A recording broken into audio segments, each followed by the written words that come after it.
So this is your technical difficulties warning.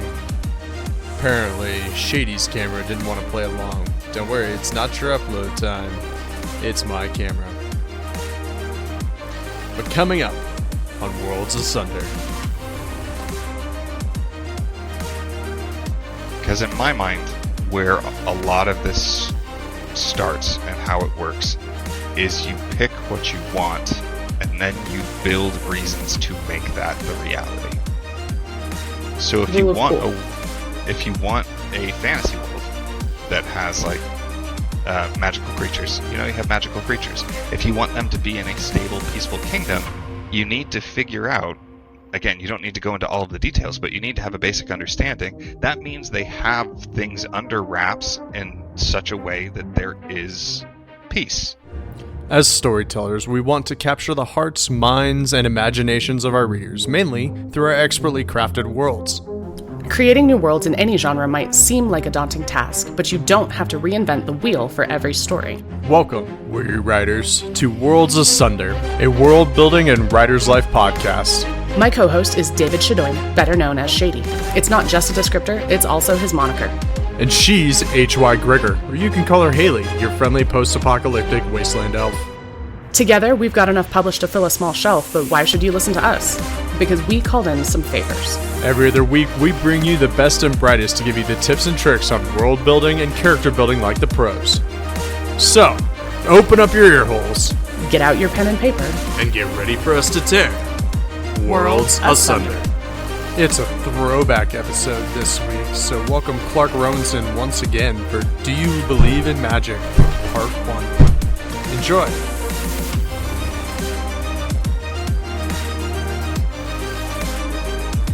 What's up, guys, and welcome back to Worlds Asunder, the only podcast on the internet teaching you how to world build while also having a little bit of fun without making you bored out of your mind. I don't know, don't look at me like that. It's I'm just real making stuff up as I go sometimes. real low bar. Hey, we're trying to be entertaining here, trying to make it good. This will be, don't know when this episode is going to come out in order yet, so this is going to be fun for all of us. For those of you who are coming back, welcome back to the Worlds Asunder network of podcasts, and hopefully you've enjoyed the previous ones that you've watched so far. I would also hope so, since you are returning, and why would you do that to yourself if you aren't? For those of you who are new, you do not need to watch these in order. Every one of these is a different topic on purpose with different guests that we have met throughout our careers, so that way we can kind of share their wealth of knowledge with all of you new and kind of intermediate authors, and even some of you veterans out there who just want to hear maybe a different take on something or a different system. That being said, I'm your host, Shady David Shadoin, and my co-host, as always, is H.Y. Haley Gregor. Haley, who do we have on today? Tonight we have Clark Rowenson, or C.R. Rowenson. He is, I'm trying to think, I think I've known you for what, 2.5 years now? 3, I think. Getting there. And Clark specializes in magic systems. So he's a writer. He does fiction as well. But one of his big things that he's super knowledgeable and really helpful about is everything to do with magic. He's got an awesome break. I know a lot of people talk about, expectations for magic systems, and he has broken it down so specifically in a way that gives you tons of freedom, but also answers all the questions that you would need. So we've got, I was just sharing this earlier with him that I've got my super sexy hardcover of this book, The Magic System Blueprint. He's got one other out. Restrictions may apply, building limits for your magic system, because we talk a lot about how magic needs costs. We'll go ahead and make sure that we throw all of Clark's stuff out later. He's got his website, crrowenson.com. He's got a Patreon. He also has a podcast. So he's the YouTube Magic Engineer on YouTube. YouTube podcast. Channel. YouTube channel. Okay. Mm-hmm. He's a YouTube channel, The Magic Engineer, which is full of a ton of stuff. And I think you're ramping that up again, right? Slowly, but yeah. Yeah. Okay. So lots of good stuff. We will go ahead and I do want to start this episode with kind of a reader or a listener disclaimer. I know that you say magic systems and you look at it and you go, oh, well, I write sci-fi or whatever. This doesn't apply to me.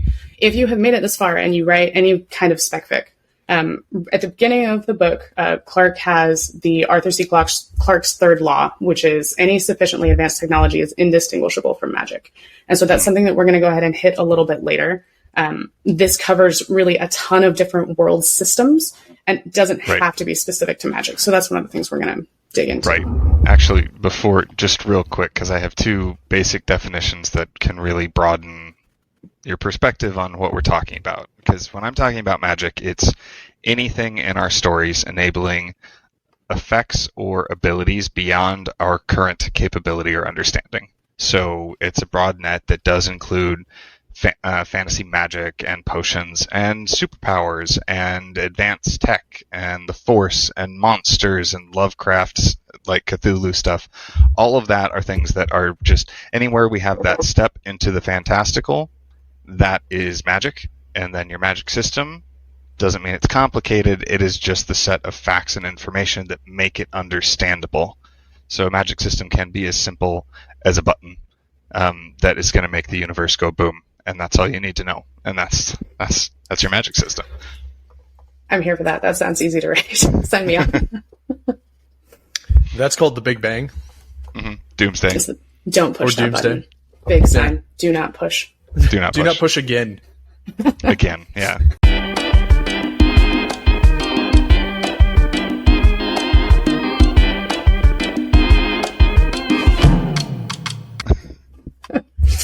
Oh, that's the reset button. Just reset universe. Oops. Entropy's gone too far. We got to bring it back. So really quickly as an intro, I can talk about, your website and some of the stuff that you've done, but I realized that I have never actually asked you this question. So I was wondering about your professional background other than writing things, because I know your website says something about chemistry and engineering, and I have no idea how you landed where you landed or whether past skills have related to this or how you got to this. So will you fill us in on your actual background a little more? Sure. And if we want to talk about it more, I can. I will try and keep it brief so we can get to the useful stuff for other people. But yes, my background is actually I have 2 degrees, one in chemical engineering and one in chemistry.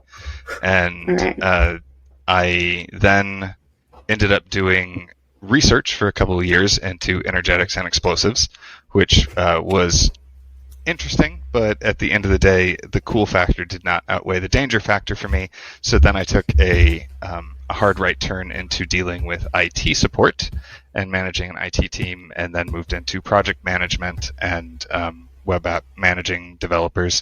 And my life became a living Office Space meme of I deal with the customers. I deal with the engineers so the customers don't have to, and I keep the customers from the engineers. So you're Jan in the IT crowd, but better at your job. Yeah. It's about the relationships. Just realized Haley must have never seen Office Space. I've seen Office Space. Thank you. Oh, okay. Thank you. So that's my background, and it does come into play a lot. The engineering and the chemistry really affected how I thought about things and how I structured information and how I researched stuff. Mm-hmm. And without that, I don't know that I would have gotten as good as I am at being able to break things down and process things. And part of that was probably because that's what I had to do in order to study the material that was over my head a lot of the times. Mm-hmm. But in terms of how I got into fiction, it all began with a dream, kind of. Because, short version, I was hanging out with a bunch of friends, and we were doing the thing where you stay up late into the night, and we were talking about if everybody could have one superpower, what would it be?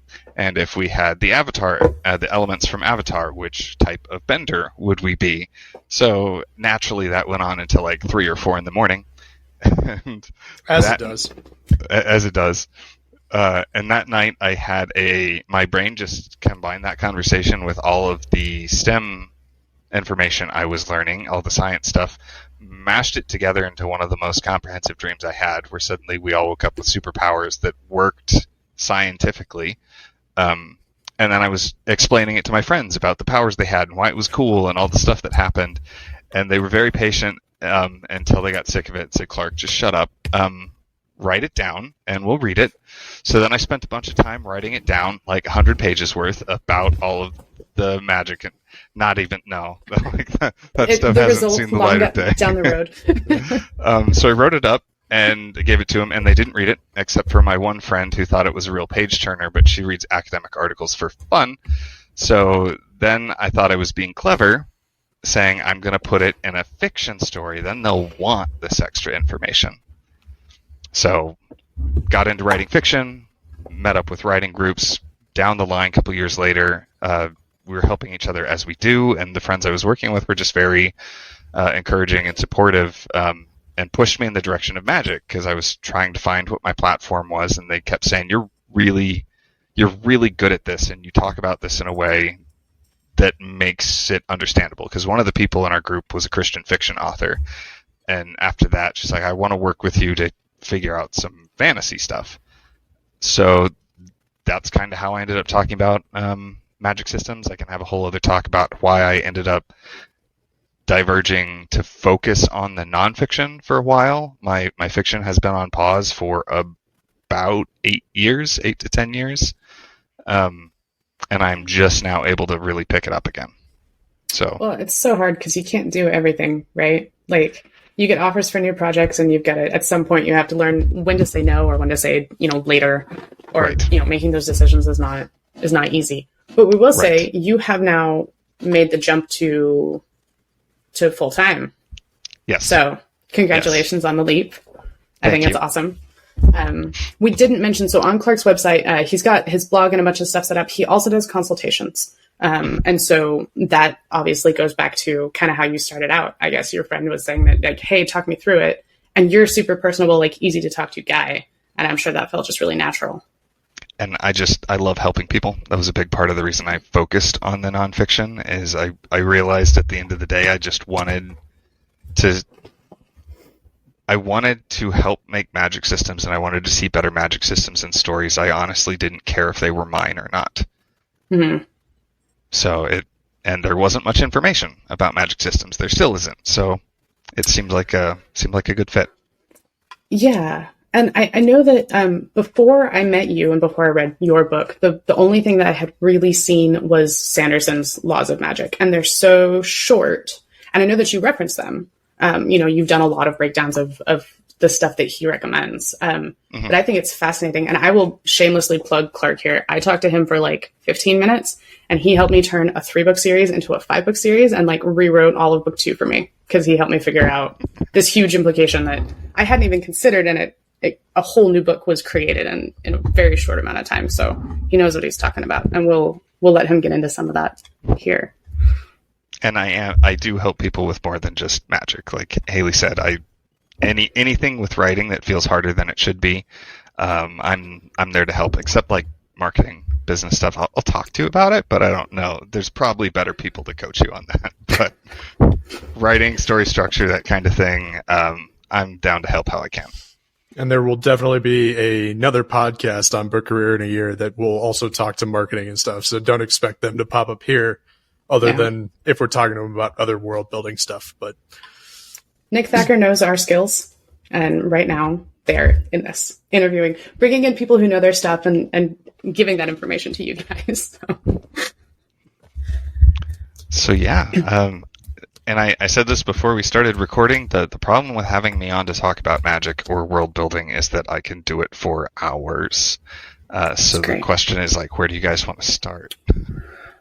So I think, at least for me, I think a lot of people, when we think about magic and you're writing a fantasy world, they think about, oh, this is my world and this is how everything works. And then they put the magic on top of it. And it's not necessarily an afterthought, but it's a layer, as opposed to like a foundation, if that's fair. Or it's not integrated is really the biggest issue, is when it's not connected to the other parts of the story is where I feel most of the problems lie. Like, that's how I feel about the Heroes TV series. It felt like a character drama, which I'm not the biggest fan of character dramas, but it felt like a character drama where the powers kind of got painted on top. Most of the drama and stuff that came in there would have been exactly the same if we took the powers away. Like, they changed the situations a little bit, but it very easily, if you just de-escalated the stakes a tiny bit, a lot of the things would have been the same. Like, you had the cheerleader who was invincible. If you just made her somebody who was the thrill seeker and kind of wasn't afraid to die, a lot of the behaviors would have been the same. That is a really interesting litmus test. Like, if you remove the magic or if you remove the powers, does the story still stand on its own? And I had never thought about it like that before. It's one of those things, because we say that a lot about the different parts of our story, right? If you take it away, the story shouldn't be the same. That's not to say that you couldn't tell the same type of story. In my mind, it's all about impact and connection, because you want it to you want the different parts of your story to be influencing and supporting each other, like a solid building. The beams are connecting and sharing the load and making everything better, so that if you take it away, sure, the building might still be there, but it's gonna change how it feels and how it stands. That's how I like to think of it. It's making sure that it's supporting the other stuff. So where do you recommend people start?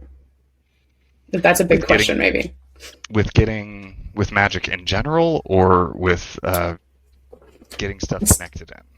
Yeah, to have a smooth integration. For me, when I think world building, my brain jumps to like your second world fantasy where you're like, oh, I need a map. And I know that that's not where everyone starts. But as far as like the things that people consider when they're starting to create a new world, whether it's, something that's urban fantasy or science fiction that takes place in a world that we're familiar with or not, you start looking at your geography, your culture, food and agriculture, like little things. What tips or tricks do you have for starting to make sure that if we want magic to be something that's really prevalent in a world, how do you connect it all together in a way that's meaningful? So the biggest part of making your magic matter is finding the places where things intersect and where they bump into one another. So if you have if you have a character, I don't know, give me a current show or movie you guys watched that had some magic in it. See, the thing that I just watched was Fallout, and that was tech, right? Those are okay. Yeah. So yeah. So I haven't seen the Fallout series yet, but I just booted up Fallout 4 again. In fact, Fallout 4 you and VR. half the world. Yeah. So I have it set up in VR now, so that's going to be a good time. But with that, if you just look at one of the most quintessential things that gets overlooked so much is the Pip-Boy. That is a perfect example of the tech being built up to enable not just the characters, but the Pip-Boy is the key to immersion and in the game functioning as a game. Is the Pip-Boy it is the node, it is the connector point that allows us to interface with the type of information we need, which is part of why even as ridiculous as the inventory management and all that kind of stuff can get in any of the Bethesda games, it actually feels more immersive through Fallout than it does through Skyrim. Because yeah, you have this giant backpack that you can stuff an entire body into in both cases, but in Skyrim it's just a menu that pops up and you don't even have a backpack. Like with the Pip-Boy, there's like a mental interface through that. And they did a good job of that, where you aren't able to do certain things until you get your Pip-Boy at the end of Vault 111. Really quick, for anyone who's not familiar with Fallout, will you give us the rundown of what that is and how it works? Sure. Because they kind of overlook it in the show. It's there, but it's kind of a catch-all, and it's not really integrated super well, now that I'm thinking about it. I don't remember what it stands for. PIP is an acronym, but it is a computer that a lot of people wear on their arms. It's like a gauntlet that they wear. And then in the game, that's where you go in to manage game settings, look at your inventory, check your stats, do your level up. So it would be like having your phone strapped to your wrist with a bunch of biometric apps and your calendar and all of that. Basically what we do, just strapped on your forearm, and a lot of people have them. Bigger screens than the watch. Do you guys want to take guesses at what it stands for? Because I have it, and we're all going to feel real dumb. I'm pretty sure the first part is personal. Yeah, I was going to say it's personal interface, not program.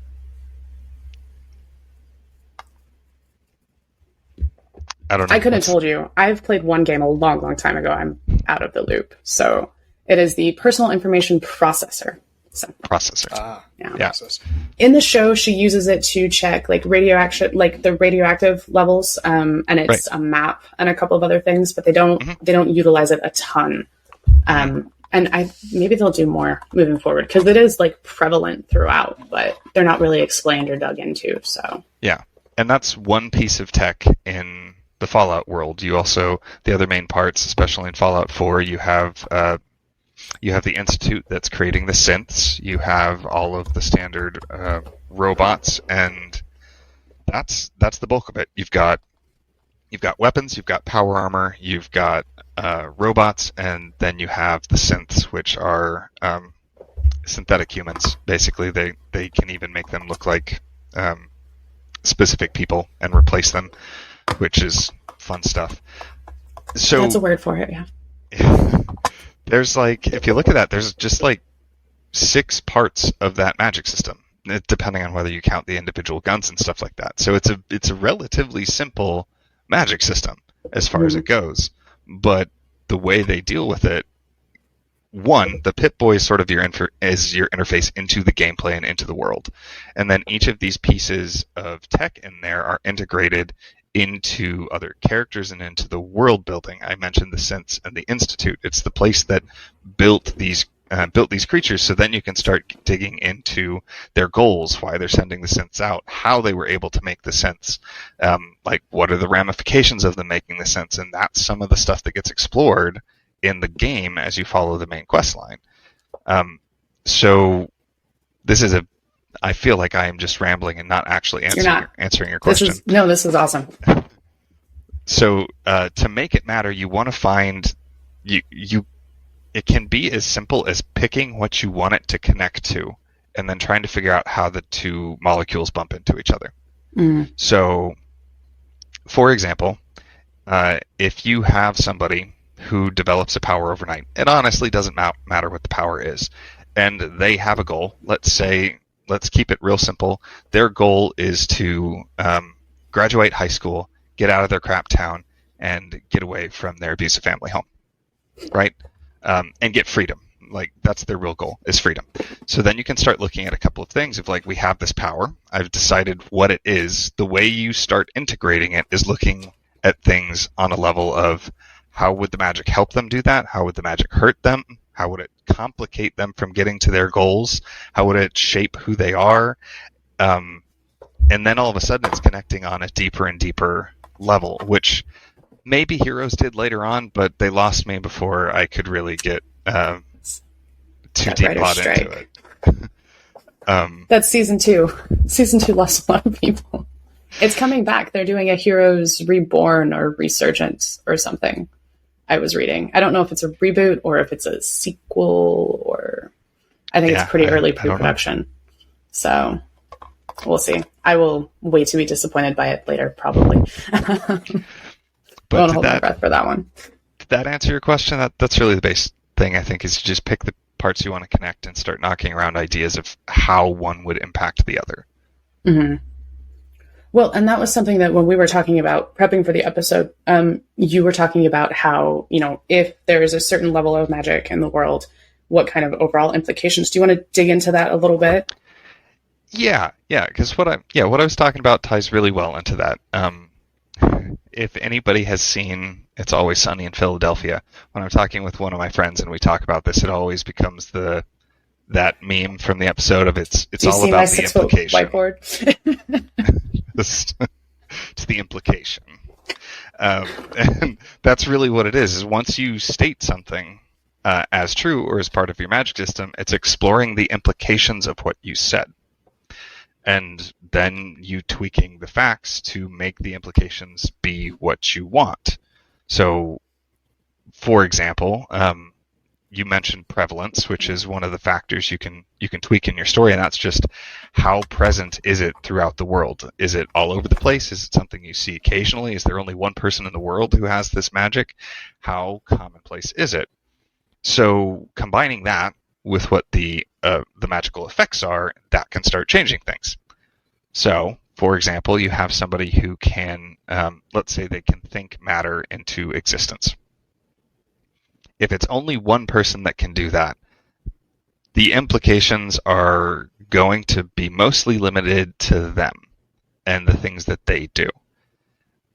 If a whole bunch of people can do that, then you have to start asking what that means and what are the implications of them being able to do that. If there is a guild of people that can think matter into existence, how does the world or a country maintain economic stability?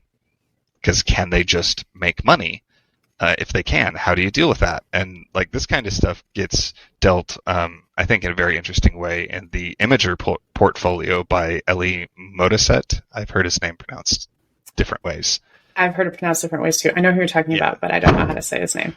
I thought it was Modisette, and then I've heard it like 3 different ways, so I don't know. But Elie Modisette, the Imager portfolio, that's exactly what they can do. And he explores the implications and reins them back in some fun ways. Because there, the prevalence isn't too high. It's high enough to cause a problem that if these imagers wanted to create money, they could, or they could create or process valuable materials and sell it and make a ton of money. So in order to maintain economic stability, the governments keep a pretty tight lid on them with the social and real threat of like, if you guys get out of hand, we have to squash you. Because you guys making it rich is like, we don't care about that as much as we want our government to continue to function. So it's called inflation, guys. Come on. Mm-hmm. I was going to make the exact same joke. We already know what the answer is. The implication is inflation. That's what money printing is. Anyway, I think that's an awesome example though, because so many things that we talk, or when you see like fantasy and it's like, oh, the gods are connected to the magic or the religion is connected to the magic. But that is an amazing example of like reining it into other things, because you have to consider the economy and the government and like restrictions like that. And I think that's super cool. And you don't have to explore everything. That's where World Builder's disease comes from, is we feel we have to explore and we have to build absolutely everything. And you can't, and you don't have to. Like, first off, you just straight up can't. But second, you just don't have to. You just need to build the stuff that is immediately relevant to your story. If your story doesn't have anything about governments or global powers or anything like that, you may not have to think through what happens with the economy. If it's a very personal tale of somebody trying to overcome drug addiction or somebody just trying to deal with a stalker, or I should have warned you guys, literally all of my themes are always dark. So, but if you're just looking at something more personal like that, or even just somebody who's trying to get over a bad breakup, you don't need to know how the governments maintain fiscal spending power. Like, doesn't matter unless you want it to, and then you change other parts of your stories to make that relevant. And because Clarke is touching on a theme that's kind of reoccurred in a couple of our episodes, I'll even add to the fact that like even the stuff you do come up with, right?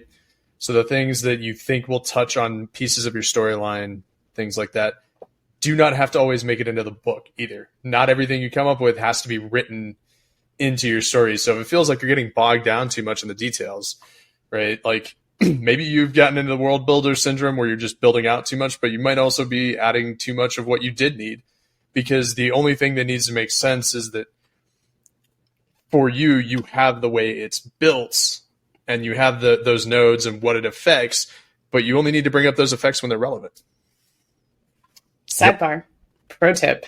If you find yourself like writing something or creating something that you think is super, super cool and you want to like shoehorn it into your narrative and it doesn't work, file it, write a short story. Like write a short story that takes place in that universe that's a different character, a different storyline, and say, this is my super awesome magic thing. And you can write a whole story tailored to that. Don't get rid of it, but don't try to force it into a story where it's just like an overload of, unnecessary. Or a spin-off series. Right. spin-off series. Or find a way to make it matter. But if you have a bunch of things that matter, you're going to end up with a very long and complicated book, at which point you're going to have to slim down on how much you want to matter in that one story. Well, or then you end up with a book that's an encyclopedia sometimes. When you dig too much into it, I have read fantasy novels like this where I'm all about the giant ones that like require me to learn a lot. I'm okay with those. Some people don't like them. But even I have had some where I'm like, okay, if I have to look up the definitions of all of the words of your magic every 10 seconds to remember what's going on, you lost me, Right. I think Tolkien kind of did it well, where all of the extra stuff is like in the appendices, and then eventually you end up with like the Silmarillion. But yeah, then nerds like me can go read it and say, hey, you get credit for trying. But the main series wasn't bogged down, so. Yeah. And there is a whole art to being able to present new information in such a way that people can pick up on it from context. And if you can do that, it doesn't matter how many new words and stuff you create, because if you're able to do it right, you're able to get them to understand and see what's happening, even if they don't know what the exact word is. Like that's what tech speak is. It's not that if I have a conversation with you about a computer, you don't necessarily need to know what a CPU is. You will piece together over time that I'm talking about a part of the computer, possibly a core part of the computer. The problem is if I then start overloading you with terms of the CPU and the RAM and dealing with the graphics and the frames per second and making sure you have the scripts running. Like, if you start stacking too much on top of it, it's impossible to build the context for people to read between the lines and understand what these things are. Mm-hmm. That was tangent. Sorry. No, that's great. That's actually a good This is why you're here. No, the one thing that I was going to kind of throw back to you a little bit, because we were talking about where do we start kind of thing, and we talked about how does magic affect the world, but a little bit too. Can you talk to the implications of the world that you may have built? Whether you're playing in urban fantasy with regular Earth or kind of an alt Earth, or making up an entirely different world, and how the things you have affect.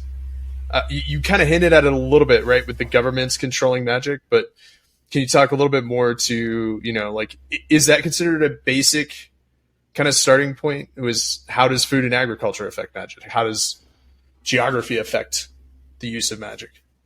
Or vice versa. So this is one of those things that in my brain, I sit here and I'm like, okay, it's real simple. And then as I start talking through it, I think it may just be simple because I have tons and tons of practice at it because of where I come from. Because in my mind, where a lot of this starts and how it works is you pick what you want and then you build reasons to make that the reality. So if you want a fantasy world that has like magical creatures, you have magical creatures. If you want them to be in a stable, peaceful kingdom, you need to figure out, again, you don't need to go into all of the details, but you need to have a basic understanding. That means they have things under wraps in such a way that there is peace. How'd they do that? Like maintaining steady supply of food, managing the market, dealing with their enemies, making sure they're not going to war, managing poverty and drug issues and that kind of stuff. Like those are, if it's a peaceful time without major problems, there's a bunch that's going to go into keeping that stable. If you want a place that is war torn, then you get to start playing around with like, how is it war torn? Like what kind of war was it? What was the war about? Was it a civil war? Was it an invasion? Was it a foreign soil war where we have lost the majority of our population going out to manage logistics and invasion of this other place, and we're left with a shadow of our people? Like, it's figuring out premise. It's figuring out the thing that you want and then putting the pieces in play that make it make sense. And the magic can be a part of that. If you want somewhere where there is a secret cabal that is controlling everything, you could either make it so that they are doing it magically, or maybe it is just politically and they have to do it that way in secret because the mages hold the power. And the only way for normal people to actually influence things on a higher level is through political cabals. Like, you have so much stuff to play with.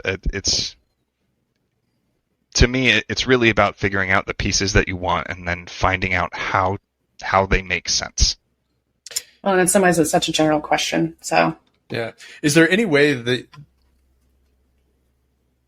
I guess, would you warn people against being too jarring? Right, like if you're going with a war-torn world, can your magic, like, is your magic going to be nice and peaceful, kind of thing, or vice versa? Right, if you have a very peaceful kingdom, everything's stable.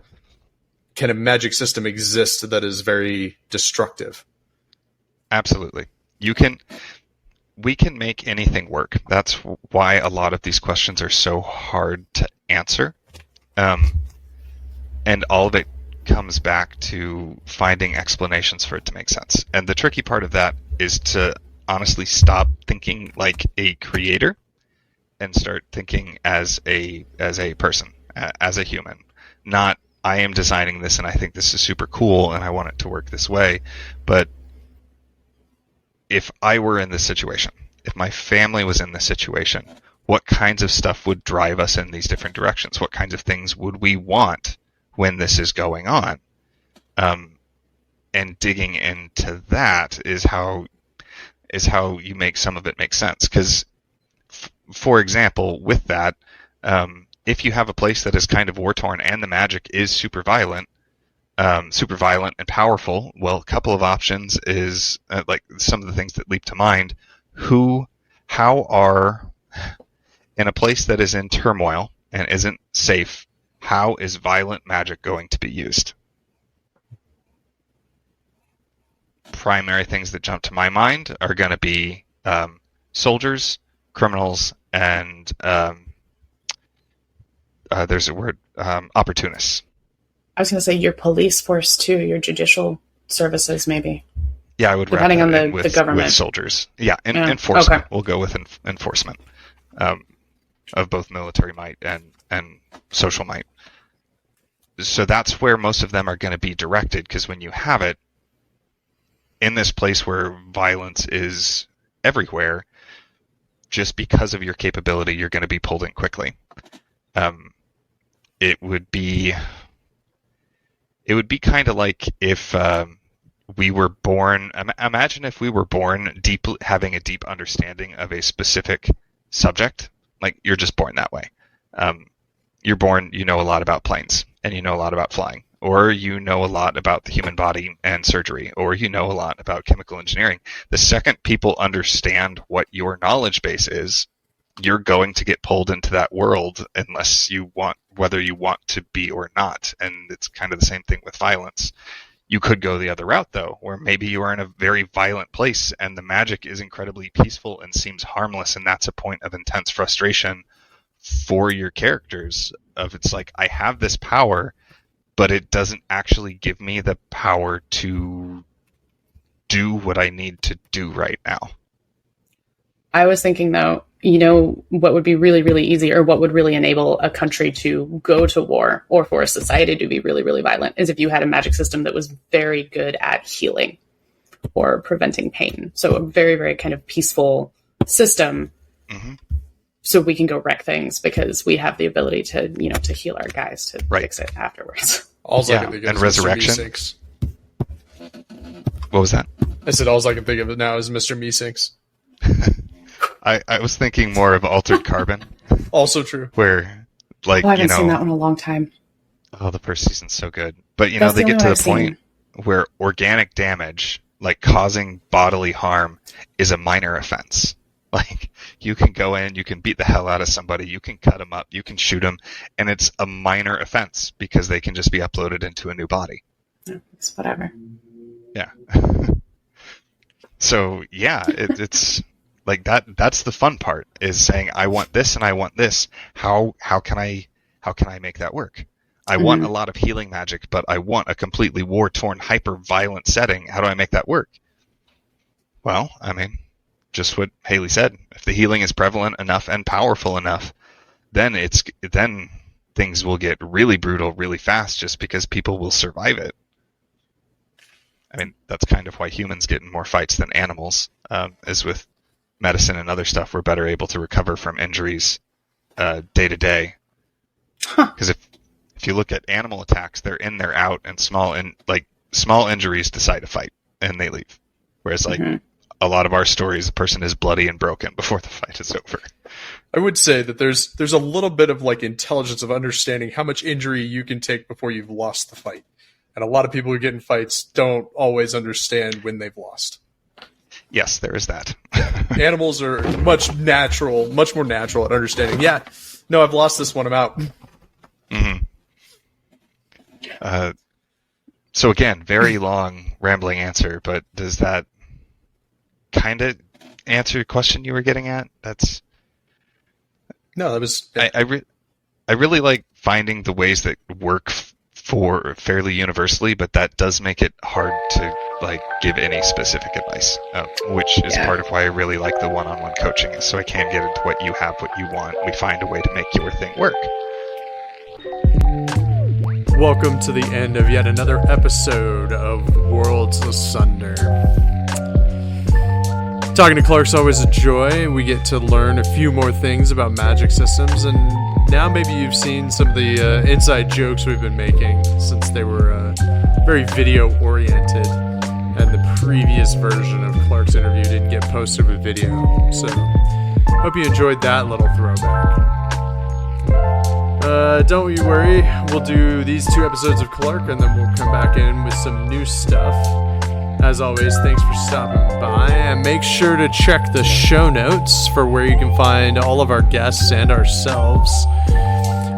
Follow us on any of our socials if you want more. Next week, we'll be delving into Do You Believe in Magic? Part 2 with Clark Rowenson returning. Should be a banger. Make sure you like, comment, and subscribe wherever you listen to Worlds Asunder podcasts. And, as always, thanks for helping us tear the worlds asunder. We'll see you next time.